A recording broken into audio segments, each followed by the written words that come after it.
Greetings everybody. Hope you are well wherever you happen to be viewing this video from. This is Ryan Pettengill. I teach history at Mountain View College, and what I hope to do here with you is to help you understand ways in which you can build Blackboard to help better serve your students. At the beginning of the semester, before you have done anything at all, you log into Blackboard and you click on whatever class. You can see up here that this is a class that I taught a few years ago. In any case, what's looking back at you 9 times out of 10 is this page right here. Okay, so nothing's been built, and that's what I wanted to do here with you today, show you some ways that you can build this out so that it makes better sense to your students and helps them complete the class more effectively.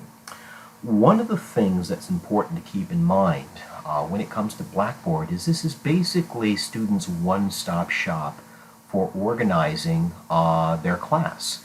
And so we want this to function as a good organizer.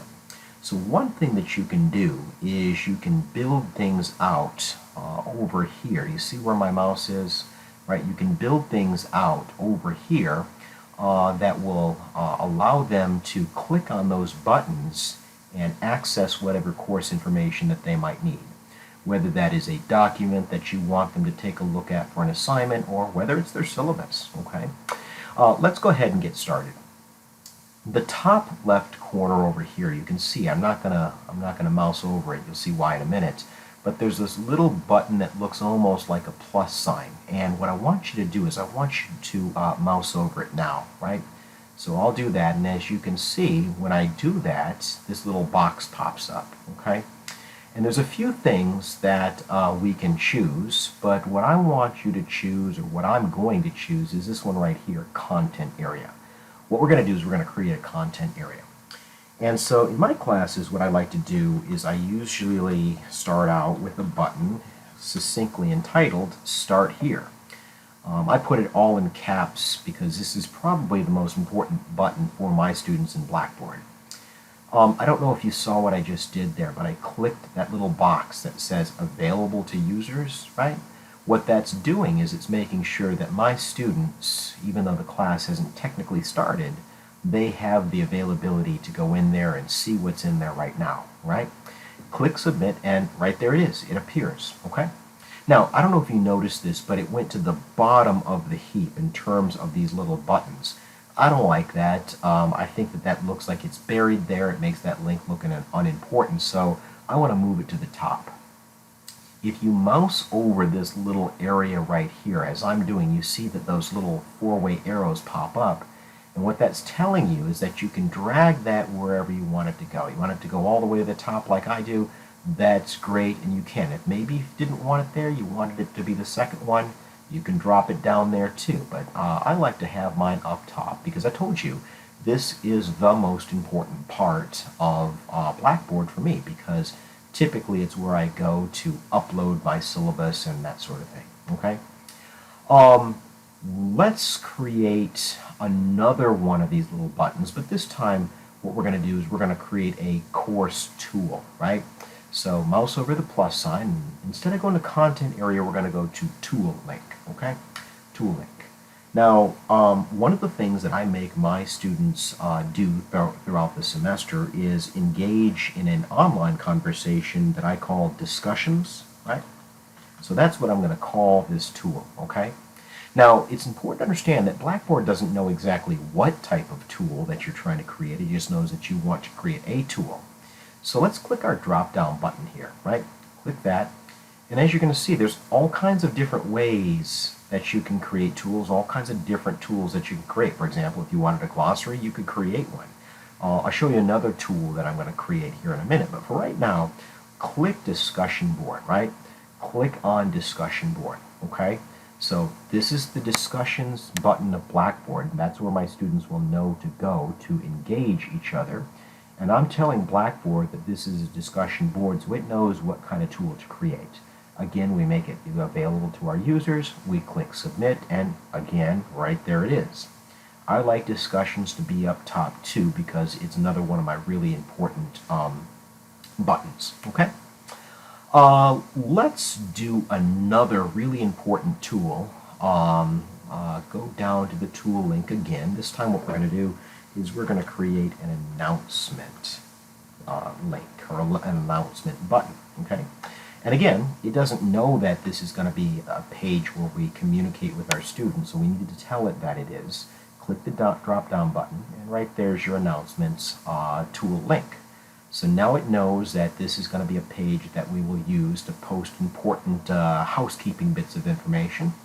And of course, we make it available to our users, and we click submit. And there we go. We have an announcement button. And again, we need to go ahead and pull that up there. Announcements are really important for me, so I generally tend to put that to the top, but you know, this is a preference thing and you're free to put that wherever you'd like. A couple more things I want to do with you before we go any further. We're going to click this little plus sign again, and we're going to create another content area. One thing that I like to do is organize Blackboard based on assignments. And one thing that I have my students do over the course of the semester are quizzes. And I'm going to title that content area Quizzes. And I click the Make It Available to Users button. Click Submit, and right there I have a button for quizzes and anything that I want to put in there. Whether that's an actual assignment that I want them to write up and submit in Blackboard, I can do that there. And I can also put a document in there. So for example, if we were discussing the Declaration of Independence, I could put a copy of the Declaration in there. They'd be able to download it, read through it, skim it, whatever, go back and revisit it, and then they could use that document to complete that quiz.